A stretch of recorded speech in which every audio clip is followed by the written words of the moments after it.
അടിപിടിയുണ്ടായാൽ ആരാദ്യം തല്ലിയെന്നാരും ശ്രദ്ധിക്കില്ല. അടികൊണ്ട് ആരാണ് അവിടെ ആദ്യം വീണതെന്ന് എല്ലാവരും ശ്രദ്ധിക്കൂ.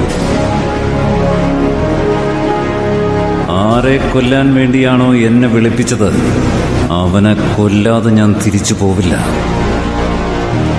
ആ സ്ഥലം ഏതാണെങ്കിലും എവിടെയാണെങ്കിലും അവിടെ പോയി ഞാൻ കൊല്ലും. അലകൾ കാത്തിരിക്കുന്നത് തീരത്തെ പുൽകാനാണ്.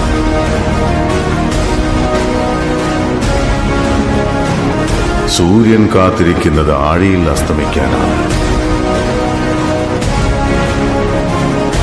ഇടിയും മിന്നലും മലകൾക്ക് പിന്നിൽ പോയി മറഞ്ഞു.